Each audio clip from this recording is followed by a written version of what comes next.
The Lord said to Aaron, You, your sons, and your ancestral family are to bear the responsibility for offenses connected with the sanctuary.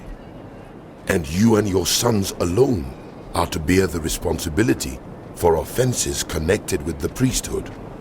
Bring your fellow Levites from your ancestral tribe to join you and assist you when you and your sons minister before the tent of the covenant law. They are to be responsible to you and are to perform all the duties of the tent, but they must not go near the furnishings of the sanctuary or the altar. Otherwise, both they and you will die. They are to join you and be responsible for the care of the tent of meeting. All the work at the tent, and no one else may come near where you are. You are to be responsible for the care of the sanctuary and the altar, so that my wrath will not fall on the Israelites again. I myself have selected your fellow Levites from among the Israelites as a gift to you, dedicated to the Lord to do the work at the tent of meeting. But only you and your sons may serve as priests in connection with everything at the altar and inside the curtain. I am giving you the service of the priesthood as a gift. Anyone else who comes near the sanctuary is to be put to death. Then the Lord said to Aaron, I myself have put you in charge of the offerings presented to me. All the holy offerings the Israelites give me, I give to you and your sons as your portion, your perpetual share. You are to have the part of the most holy offerings that is kept from the fire. From all the gifts they bring me, as most holy offerings, whether grain or sin or guilt offerings, that part belongs to you and your sons. Eat it as something most holy. Every male shall eat it. You must regard it as holy. This also is yours. Whatever is set aside from the gifts of all the wave offerings of the Israelites. I give this to you and your sons and daughters as your perpetual share. Everyone in your household who is ceremonially clean may eat it. I give you all the finest olive oil and all the finest new wine and grain they give the Lord as the firstfruits of their harvest. All the land's firstfruits that they bring to the Lord will be yours. Everyone in your household who is ceremonially clean may eat it. Everything in Israel that is devoted to the Lord is yours. The first offspring of every womb, both human and animal, that is offered to the Lord is yours. But you must redeem every firstborn son and every firstborn male of unclean animals.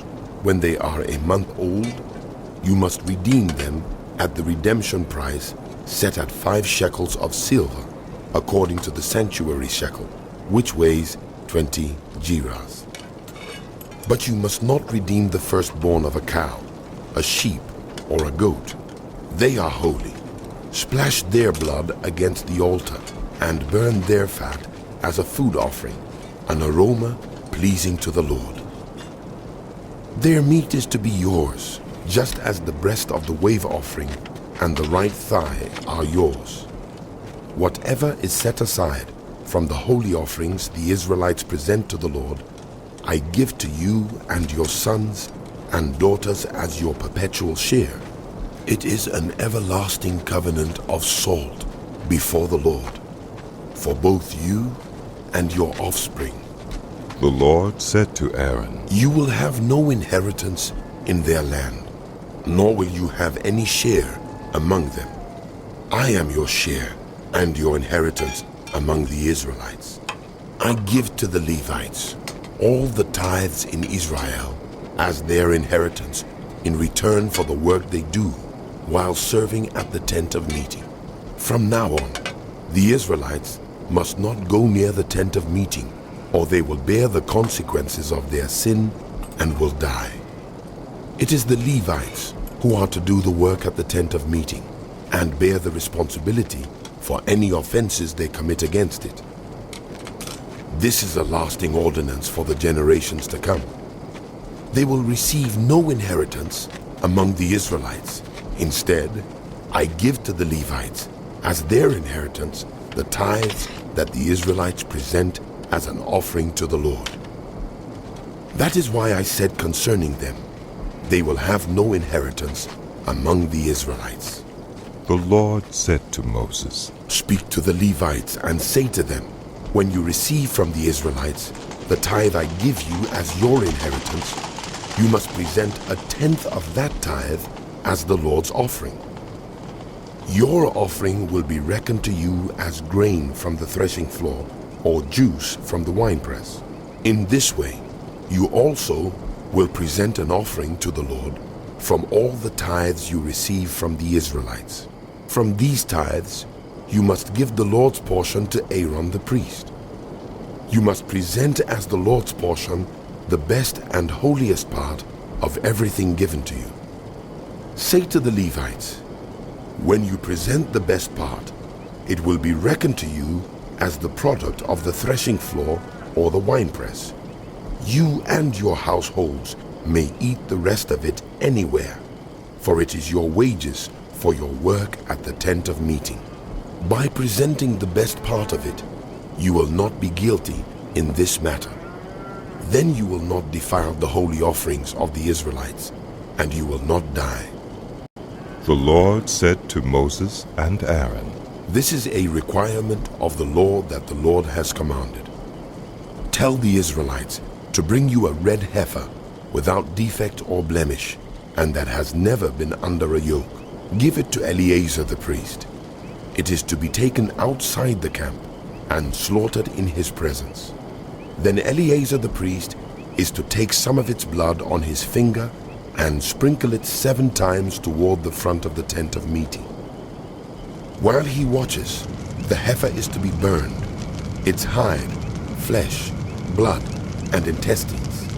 The priest is to take some cedar wood, hyssop, and scarlet wool and throw them onto the burning heifer. After that, the priest must wash his clothes and bathe himself with water. He may then come into the camp, but he will be ceremonially unclean till evening. The man who burns it must also wash his clothes and bathe with water, and he too will be unclean till evening. A man who is clean shall gather up the ashes of the heifer and put them in a ceremonially clean place outside the camp. They are to be kept by the Israelite community for use in the water of cleansing. It is for purification from sin.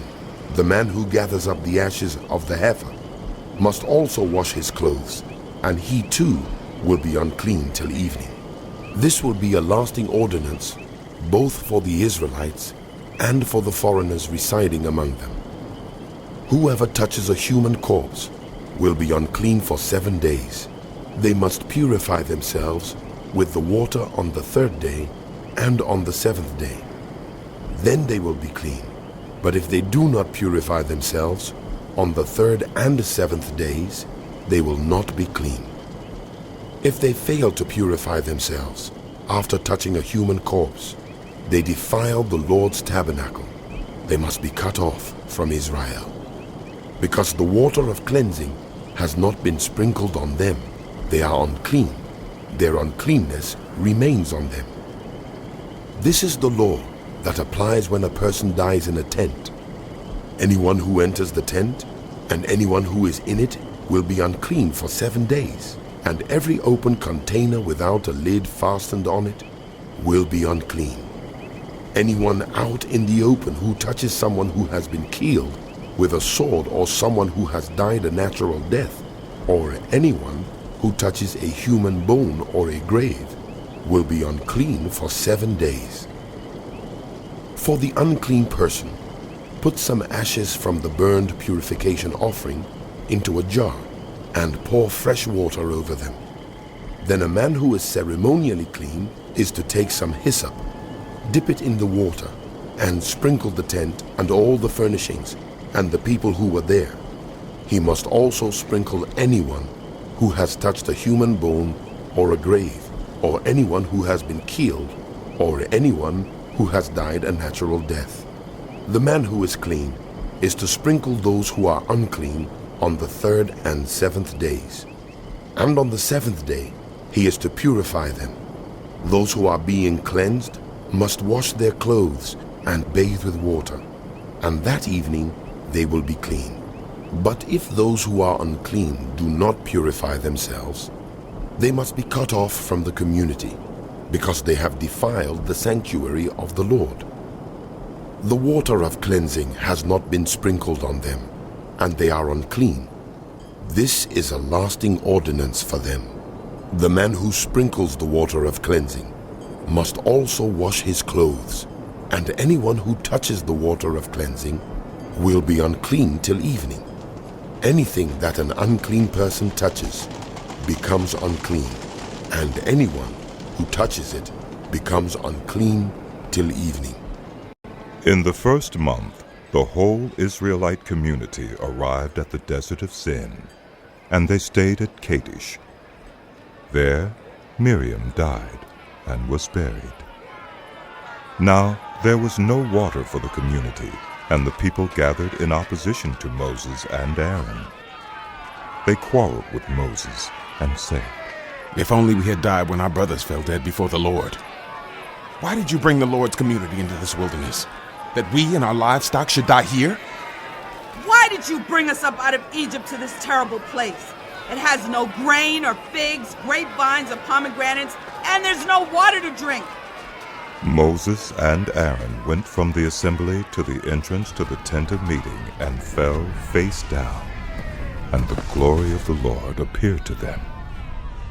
The Lord said to Moses, "Take the staff, and you and your brother Aaron gather the assembly together. Speak to that rock before their eyes, and it will pour out its water. You will bring water out of the rock for the community, so they and their livestock can drink." So Moses took the staff from the Lord's presence, just as he commanded him. He and Aaron gathered the assembly together in front of the rock, and Moses said to them, "Listen, you rebels! Must we bring you water out of this rock?" Then Moses raised his arm and struck the rock twice with his staff. Water gushed out, and the community and their livestock drank. But the Lord said to Moses and Aaron, "Because you did not trust in me enough to honor me as holy in the sight of the Israelites, you will not bring this community into the land I give them." These were the waters of Meribah, where the Israelites quarreled with the Lord, and where he was proved holy among them. Moses sent messengers from Kadesh to the king of Edom, saying, "This is what your brother Israel says. You know about all the hardships that have come on us. Our ancestors went down into Egypt, and we lived there many years. The Egyptians mistreated us and our ancestors. But when we cried out to the Lord, he heard our cry and sent an angel and brought us out of Egypt. Now we are here at Kadesh, a town on the edge of your territory. Please let us pass through your country. We will not go through any field or vineyard or drink water from any well. We will travel along the king's highway and not turn to the right or to the left until we have passed through your territory." But Edom answered, "You may not pass through here. If you try, we will march out and attack you with the sword." The Israelites replied, "We will go along the main road, and if we or our livestock drink any of your water, we will pay for it. We only want to pass through on foot, nothing else." Again they answered. "You may not pass through." Then Edom came out against them with a large and powerful army. Since Edom refused to let them go through their territory, Israel turned away from them. The whole Israelite community set out from Kadesh and came to Mount Hor. At Mount Hor, near the border of Edom, the Lord said to Moses and Aaron, "Aaron will be gathered to his people. He will not enter the land I give the Israelites, because both of you rebelled against my command at the waters of Meribah. Get Aaron and his son Eleazar, and take them up Mount Hor. Remove Aaron's garments and put them on his son Eleazar, for Aaron will be gathered to his people. He will die there." Moses did as the Lord commanded. They went up Mount Hor in the sight of the whole community. Moses removed Aaron's garments and put them on his son Eleazar, and Aaron died there on top of the mountain. Then Moses and Eleazar came down from the mountain, and when the whole community learned that Aaron had died, the entire house of Israel mourned for him 30 days.